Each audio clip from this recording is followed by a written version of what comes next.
Welcome, everybody. We're looking again at the agency maturity curve from MAP, and we're once again joined by MAP's Managing Director, Paul Barnes. Hi, Paul. Hi, Richard. And today we're going to be focusing on the first phase of the maturity curve, which is called Essentials. So probably best place to start, Paul, is can you just talk us through Essentials and what is its significance and how is it broken down? Sure. So the first stage, Essentials, is broken down into three parts, and this is all about getting the fundamental data right and the bedrock of the finance function that we then build upon to help the agency to get more mature. So the first element of that first phase is about having appropriate and effective technology in place. Too often we see businesses that have spreadsheets all over the place. They've maybe got bits of paper on the desk. They've got things buried away in emails and other documents, and that wastes a lot of effort. There's a lot of duplication of data. One person presents one report and another person presents another report, and there is discrepancies in the data, so you're not sure which one to necessarily believe. So that creates a lot of waste as well as a lot of uncertainty. So there's no need for that to happen in the modern day, because cloud technology enables you to have this one source of truth where all of your accounting and finance data is being sucked into and extracted from one platform or an ecosystem of platforms that makes it all much more seamless. So one source of truth that accountant, bookkeeper, advisor, consultant, business owner, employees can all access anywhere with an internet connection. We've not got the old problems of things being, stuck on a desktop somewhere in an office, or on a server on premises. Using cloud technology, we can make this information readily available to everyone and promptly available.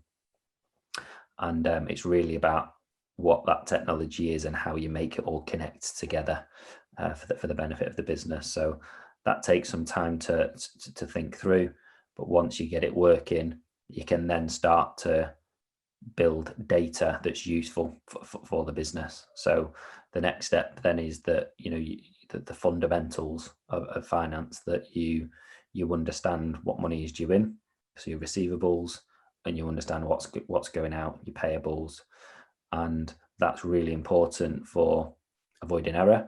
So how do we make sure that we don't miss chasing a payment that's due in? How do we ensure we don't accidentally pay a supplier twice? How do we get confidence that our accounting system is accurate? If you have a receivables report and a payables report and they look right and all the data is accurate, then that gives you confidence that hopefully the rest of the accounting data is being managed in the right way. So you want to be doing that within your accounting system, not other files and other media that sits outside the accounting system, because then you're not really making the most of the technology that's available to you, and it just becomes very messy.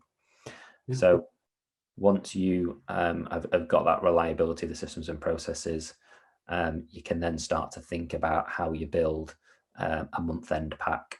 So how you build a set of accounts, not just every year, but every month, that tells you what's just happened in the business, and it's presented in a way that it's simple for all of the leaders of the business, all the relevant people, to be able to understand that information and to be able to do something with it, so that it really jumps out to them and makes it very clear that the business performance for that month. So all of that now is available in cloud accounting platforms, and it just needs putting together carefully and managing in the right way, so that you've now built the bedrock to be able to move up the curve. Someone would see this as very much the basics. Why is it such a challenge for businesses to get right? I think the cloud accounting marketing, if you like, doesn't necessarily help, because often it sort of suggests that it's this concept of you click a few buttons and it all magically works. And that is absolutely not the case. Technology is a great enabler for getting your data right, but it doesn't just happen automatically. You still need people who are experts, qualified, experienced at understanding what to do with the data. It's that idea of you don't know what you don't know. So you're reconciling things there's a zero on, there's a nil on your dashboard to show that there's nothing unreconciled. But whether you've reconciled it to the right place and in the right way is another matter. And the data that comes out is obviously only ever as good as the data that goes in. So I think it almost feels too easy. It's just like using another cloud technology platform. It's just like going on Facebook or going on another platform.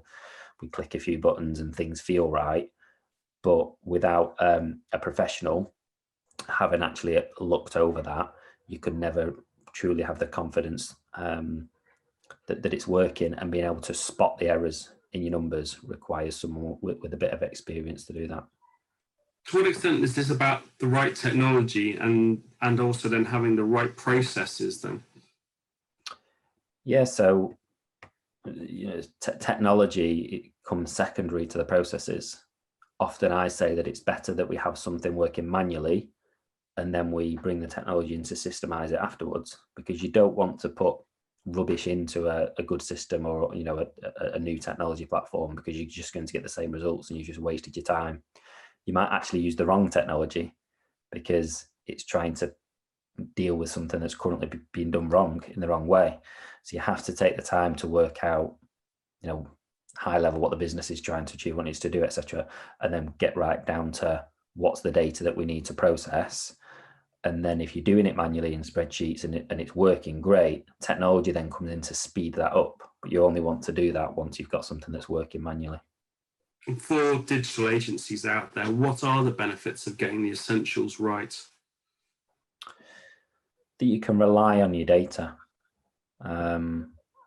It's very dangerous to be starting to forecast on information that is not necessarily being built accurately and with confidence, because you could start to make decisions in your business that later come back to haunt you because you realize that you've made a mistake in your numbers. It also, as well as data accuracy, it's about reducing human error, reducing duplication, reducing waste, and reducing the reliance on key individuals as well.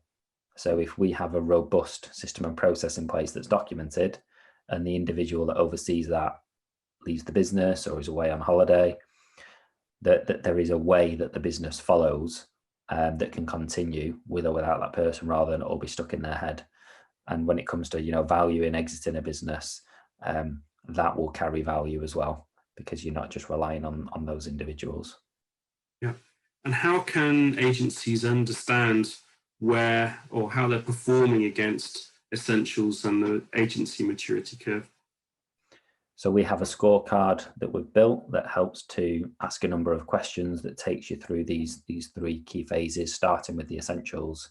So you're going to get a score overall across the three stages, and then a score broken down for each of the individual stages, so that you can understand where your strengths and weaknesses are positioned against the essentials element. Great. Thank you, Paul. And anybody who wants to try the free scorecard, the details are here. Thank you.